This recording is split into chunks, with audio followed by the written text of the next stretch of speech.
Hello everyone, जय हिंद, नमस्कार। Welcome you all to mission competition. मैं राहुल आप सभी स्वागत करता हूँ। दोस्तों यहाँ पे देख सकते हैं आप लोग, ये बिहार एसएससी का जो इंटर लेवल का नोटिस निकला था, ये ऑफिशियल नोटिस मैं आपके साथ शेयर कर रहा हूँ। तो आप सभी जान रहे हो कि लगभग 12,199 पदों पे जो है ये बहाली आई हुई है। इनिशियली जो बहाली थी वो 11,098 पदों पे थी, फिर 1100 प्लस पोस्ट जो है इसमें फिर ऐड हुए, तो तब जाके 12,199 इसमें जो संख्या हो गई है। ठीक है, 1101 पोस्ट इसमें ऐड हुए थे, तो ये संख्या 99 हो गई थी, 12,199 एक। ठीक है, ऐसा समथिंग ये हो गया है। बात है इम्पॉर्टेंट कि देखिए 9 दिसंबर तक अभी इसका फॉर्म फिल हो रहा है। अच्छा, ये हमको बता दीजिए कितने लोग अभी तक बाकी हैं। आज देखिए, आज 5 दिसंबर, आज आपका ख़त्म होने को जा रहा है। अभी बज रहे हैं शाम के 7 बज रहे हैं और अब आज का दिन ख़त्म होने को है और अब समय बिल्कुल नहीं रह गया, 3-4 दिन का समय रह गया। 9 दिसंबर तक इसका लास्ट डेट है। ठीक है, तो कितने लोगों ने भरा है और कितने लोग अभी भी सोच रहे हैं कि कल कर लेंगे, कल कर लेंगे, क्योंकि भाई इसका वेबसाइट कब जो है प्रॉब्लम देने लगे कोई नहीं जानता है। दूसरी बात, एक और जो इम्पॉर्टेंट चीज़ है कि आयोग ने एडिट का ऑप्शन नहीं दिया है। बहुत बच्चों का जो है चीज़ें, बहुत सी प्रॉब्लम हुई है फॉर्म भरने में। ठीक है, किन्हीं ने गलती, मतलब नेम में कुछ स्पेलिंग मिस्टेक एरर कर दिया है, एड्रेस में स्पेलिंग एरर कर दिया है, तो ये एडिट का ऑप्शन आयोग दे नहीं रहा है। ठीक है, तो एडिट का ऑप्शन देना चाहिए। ये क्वेरी तो बहुत से बच्चों का है और पेमेंट वगैरह में भी लोगों का बहुत ज़्यादा प्रॉब्लम हो रहा है, पेमेंट वेमेंट फंस रहा है। ठीक है, फाइनल सबमिट नहीं हो पा रहा है फॉर्म, तो एक बार ये थोड़ा रिजॉल्व करना चाहिए आयोग को। तो कितने कितने लोगों के साथ ये एडिट वाला प्रॉब्लम है और पेमेंट वाला प्रॉब्लम है, कमेंट करके ज़रूर बताइएगा। क्वेश्चन है कि भाई इसका एग्ज़ाम कब तक हो सकता है, सारी बातों में हम लोग डिटेल से क्रमवार तरीके से बात करेंगे। ठीक है, अच्छा, इसमें आप जब इस नोटिस में आप नीचे आइएगा, आप देखिएगा अलग अलग जो यहाँ पे जो है पोस्ट आपको दिखेंगे। निम्न वर्गीय लिपिक है, ठीक है, फिर निम्न वर्गीय लिपिक लेवल 2 का है, निम्न वर्गीय लिपिक लेवल 2 यहाँ पे, फिर यहाँ पे कंप्यूटर संचालन, कंप्यूटर टंकन के लिए टाइपिस्ट वगैरह का यहाँ पे। तो ये सब कुछ जो है अलग अलग पोस्ट यहाँ पे दिया हुआ है। ठीक है, इंपॉर्टेंट बात यहाँ पे ये है कि ध्यान रखिएगा, ये जो वैकेंसी इतनी लार्ज नंबर में जो भी आपको देखने मिल रही है, 2014 में इससे पहले ये आया था वैकेंसी। ठीक है, और अब आपको ये कब देखने मिल रहा है, 2023 में। आप अंतर देख रहे हो, 2014 में था, 2023 में आ रहा है। 9 वर्षों के बाद ये वैकेंसी आपको देखने मिल रही है।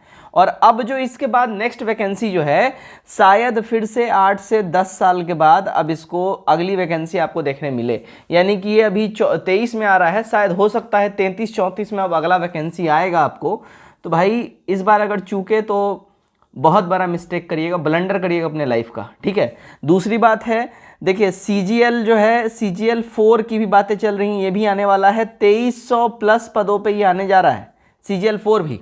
तो आप लोग तैयारी अगर नहीं कर रहे हैं, करने लग जाइए, क्योंकि बहुत मोस्ट इंपॉर्टेंट ये चीज़ें हैं, समझ जाइए। दोबारा आपको इतनी जल्दी मौका नहीं मिलने वाला है इसके संबंध में। ठीक है, अच्छा, बात करते हैं एग्जामिनेशन का। तो देखिएगा आप लोग, जैसे कि आपको मालूम होगा 17 दिसंबर को दरोगा का एग्ज़ाम है। ठीक है, 17 दिसंबर को दरोगा का एग्ज़ाम का डेट आ गया है। इवन एडमिट कार्ड भी अब अपलोड कर दिया गया पोर्टल पे, सब लोग डाउनलोड कर रहे होंगे। ठीक है, दरोगा का जो एग्ज़ाम है, देखिएगा एक डेट में एग्ज़ाम है, 2 शिफ्ट में एग्ज़ाम होगा, कहानी ख़त्म। ठीक है, 2 शिफ्ट में एग्ज़ाम होगा, एक डेट में एग्ज़ाम है, 17 को ही पेपर है इसका और कहानी ख़त्म है। उसका तो कोई और पेपर नहीं होने वाला है। लेकिन यहाँ पे समझिएगा, जो इंटर लेवल वाला है, आप देखिए, मैं आपको यहाँ पे बता के चल रहा हूँ, जो एक्सपेक्टेड जो फॉर्म भराएगा, लगभग देखिएगा 28 से 32 लाख तक के आसपास जो है फॉर्म फिल होने का संभावना है। ये मैं मिनिमम बता रहा हूँ, इससे ऊपर भी नंबर जा सकता है, ये मिनिमम मैं बता रहा हूँ। तो इतने बच्चों का एग्ज़ाम लेने के लिए एक डेट में पॉसिबल ही नहीं है कि आयोग एग्ज़ाम ले ले। अगर 38 के 38 जिलों में भी अगर सेंटर बनाया जाए तो भी एक डेट में 38 लाख माफ़ कीजिएगा, 28-30 लाख बच्चों का एग्ज़ाम लेना कहीं संभव नहीं है। तो आप लोगों को मालूम होगा, मोटा मोटी लगभग देखिए 3 से 4 दिनों तक, समझिएगा 3 से 4 दिन का, ये 4 दिन में एग्ज़ाम होगा। यानी कि लगभग समझिए 4 दिन में एग्ज़ाम होगा। यानी कि अगर मतलब 4 संडे भी ये लोग बुक कर रहे हैं, या सैटरडे संडे सैटरडे संडे करके अगर 4 दिन में भी एग्ज़ाम ले रहे हैं, यानी 4 दूना 8 शिफ्ट, 2-2 शिफ्ट करके लेंगे तो 8 शिफ्ट में इनको एग्ज़ाम लेना पड़ेगा। तो एटलीस्ट 4 डेज इनको डिसाइड करना होगा, एक डेज में हो नहीं सकता है। उसके लिए सेंटर्स अलॉट बहुत तगड़े होने चाहिए। ठीक है। सबसे पहली बात देखिए 9 दिसंबर को फॉर्म फिल होना कंप्लीट हो जाएगा और इसका प्रॉपर फाइनल जो कंप्लीशन 11 दिसंबर को हो जाएगा, मतलब पेमेंट वेमेंट सबका पोर्टल 11 दिसंबर से बंद हो जाएगा।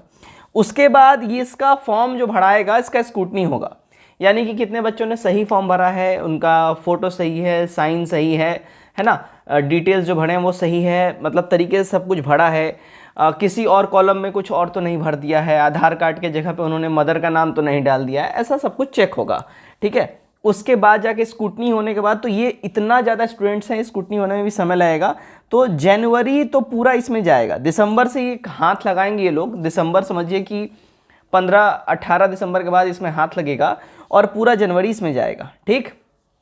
महीना हमारा आ जाता है फरवरी का। देखिए फरवरी में जो चांसेस हैं लिटिल बिट कम है, कम इसलिए हैं क्योंकि बोर्ड के एग्जाम्स इसमें रहते हैं, ठीक है। बिहार में अपना बोर्ड का एग्जाम होता है, 10वीं का रहता है, फिर 12वीं का भी पेपर अपना चालू हो जाता है। तो बोर्ड एग्जाम में वैसे ही सारे जो स्कूल हैं, मिडिल स्कूल हो या तो फिर अपना जो है हाई स्कूल हो, सेकेंडरी स्कूल, ये सब बिजी रहते हैं, ठीक है, बोर्ड एग्जाम्स में।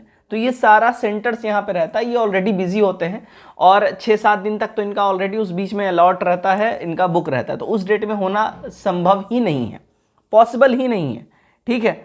अब इनका जो एग्ज़ाम अगर ये लेते हैं तो ध्यान रखिएगा, ये लोग अगर एग्ज़ाम लेते भी हैं तो इनको फरवरी लास्ट का डेट मिलने जा रहा है और इनको मार्च मिड तक एग्ज़ाम ले लेना होगा, क्योंकि फिर अप्रैल में भैया इलेक्शन से लोकसभा वाला और आचार संहिता लग जाने के बाद एग्ज़ाम्स हो नहीं सकता है। तो अगर मार्च मिड तक एग्ज़ाम हो गया देन वेल एंड गुड, अगर नहीं होता है तो आप फिर लिख के रख लीजिए मई लास्ट में या जून में ये पेपर होगा, इसका मई लास्ट या जून में पेपर होगा, अगर मई मिड तक एग्जामिनेशन नहीं होता है तो, क्योंकि आचार संहिता लग जाने के बाद उसके बाद फिर पॉसिबल नहीं है ना, कि ये लोग एग्ज़ाम कंडक्ट करवा ले, कहीं से कुछ पॉसिबल नहीं है, ओके। बहुत सी चीज़ें हैं, बहुत टेक्निकलिटीज़ है, तो यहाँ पे समझिएगा बोर्ड एग्ज़ाम्स आपका फरवरी में है, तो फरवरी में चांसेस जो हैं वो फरवरी लास्ट में बन रही हैं, शुरुआत में, बीच में, फरवरी में कहीं से कोई चांसेस नहीं है और मार्च के बीच में चांस बन रहा है, ठीक है। मार्च के लास्ट तक भी शायद खींच सकते हैं थोड़ा बहुत, लेकिन फिर आचार संहिता लग जाने के बाद एग्ज़ाम्स होंगे नहीं आपके, तो फिर मई या जून में ये पेपर होने की संभावना हो जाएगी। लेकिन जो प्रोबेबल चांस बन रहा है फरवरी लास्ट तो मार्च मिड तक इसका पेपर हो सकता है। तो आपके पास अभी भरपूर और बहुत ज़्यादा समय है, तो मैं यही बोलूँगा कि तैयारी भरपूर करिए, क्योंकि ये मौका अब दोबारा नहीं मिलेगा। शायद ऐसा दोबारा मौका फिर से 10 साल के बाद ही आपको मिले, जैसा कि 10 साल के बाद ये दोबारा से बिहार एसएससी इंटर लेवल वाला जो एग्ज़ाम हो रहा है, शायद फिर से 10 साल बाद ही इतना वैकेंसी आए। क्यों इतना वैकेंसी 10 साल बाद आए? क्योंकि ऑलमोस्ट सारा जो है पद के लिए यहाँ पे एक तरीके से बहाली निकाल दी गई है। ऑलमोस्ट जितना पद वैकेंट है सबके लिए बहाली निकाल दी गई है। तो अब पद खाली ही नहीं रहेगा तो नई बहाली आएगी कैसे? तो आई होप आप लोगों को ये समझ में आ।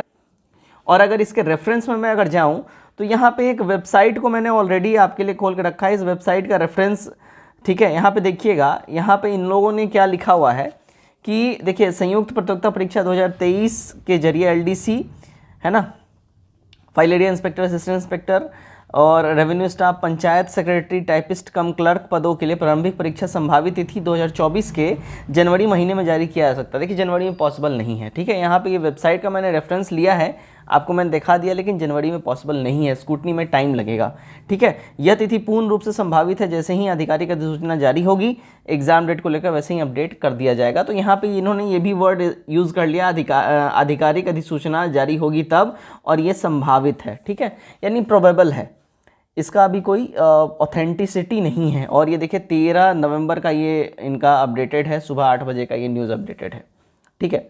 तो आई होप आप लोगों को ये जो आपका जो क्वेरी आ रहा था एग्ज़ाम कब होगा इंटर लेवल वाला, तो इससे संबंधित सारे सवालों के जवाब आपको मिल गए होंगे, राइट। तो वीडियो अगर अच्छा लगा हो, वीडियो को शेयर करिए, लाइक करिए, सब्सक्राइब करिए चैनल, ठीक है। Thank you.